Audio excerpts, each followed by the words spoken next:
All right, welcome back to Tool World. This is Mr. Ju, and I'm here with Master Ju. How are you doing today, Mr. Ju? I'm doing good.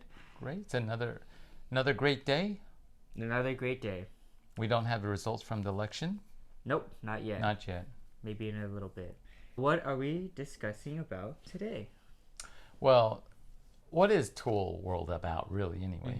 It's about the patterns, but patterns is really about the techniques that we learn in Taekwondo, isn't it? Right. So every pattern has something a little bit new in it. Right.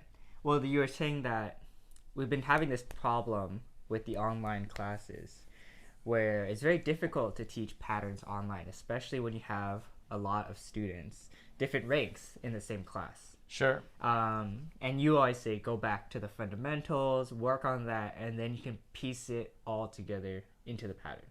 Yeah, no, I Right. think what's the best use of your time? Mm-hmm. I mean, I think most of us can learn how to move left and right. That's not necessarily true, but in general, right? Even what I did notice with a lot of our online program is that the students get a little bit confused on going left and right, and we saw that in a competition. One of the students went the wrong way. I was like, "Whoa, what happened here?" Yeah. And that probably has a lot to do with they're learning it online, and no one can really correct them properly.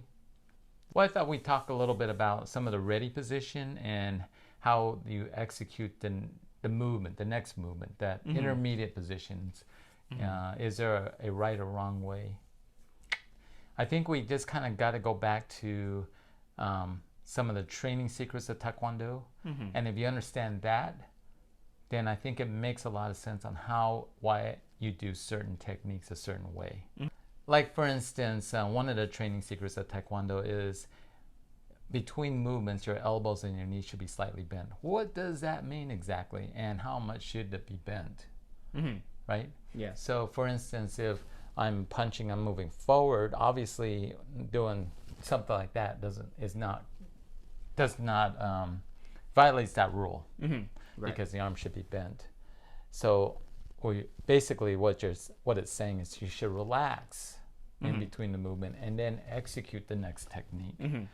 How much should you relax? Now, I'm not going to say it's right or wrong, but obviously you're going to see some differences between instructors and around the world. And you're going to tell me something different here. I can tell. Because I kind of think of it as I'm practicing the technique that I would want to instill for my self-defense or maybe sparring, right? Yeah. So if I'm sparring or if I'm in self-defense, my hands are typically in the up position, meaning I'm ready to fight, right? Yeah. So if I punch, obviously I wouldn't do that. But in the pattern, we kind of hold it there as a pause. It helps the instructor to say, "Oh, look, you've extended your technique. It's proper. The proper tool is correct. It's in the proper position, so you don't hurt yourself." Yeah. All that stuff. So we do that pausing so that we can see that. Right. But once you're in the movement, what is it, right? So if I was in a actual sparring situation or fighting situation, if I hit something, I'm going to bring it back. My hands, for me, Yeah. I'm just saying, I want my hands to come back here Yeah. before I do the next technique, right? And so I have a tendency to teach the students where once I strike and I'm in the next position, I'm going to bend my arms and it's going to be more relaxed in the shoulder, around the shoulder area. So the arm is slightly bent.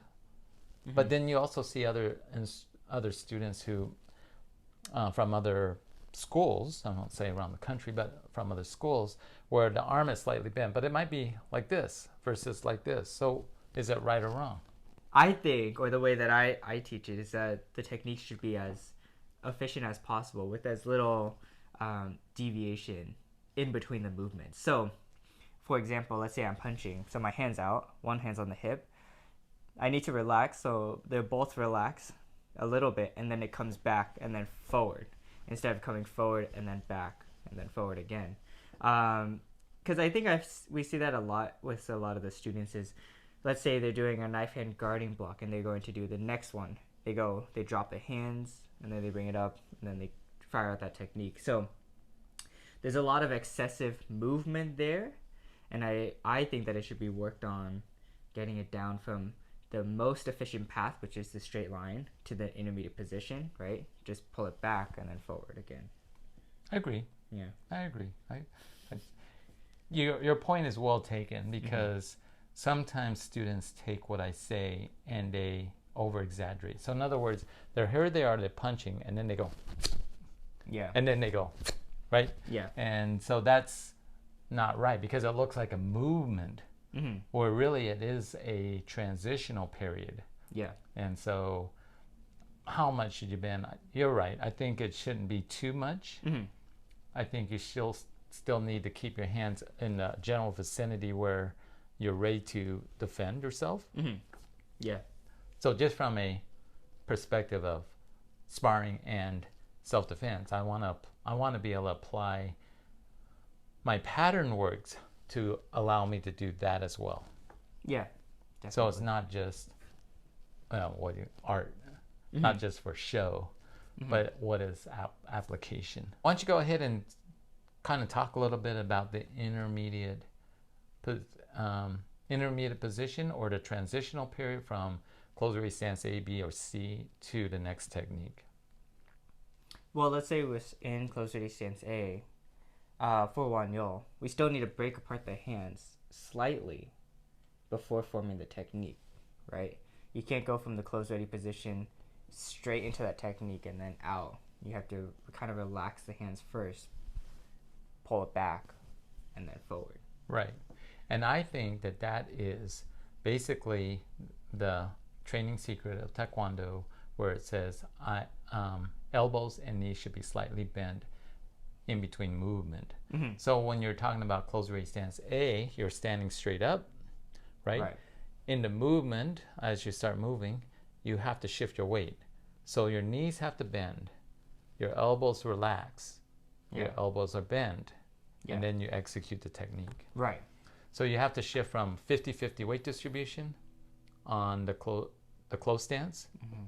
And the first technique would be shifting that weight to the right leg, the knee should be bent, and then follow through. Thanks for jumping in to another Tool World episode. And don't forget to make sure to leave us a like, leave us a follow on our Facebook page and podcast app. We're also going to have a virtual seminar soon. So if you would like to get more information about it, head over to our webpage, jewstkd.com/events. All the information will be there. Yep. Don't forget to be safe. Keep training. And we'll see you guys next week. Taekwon.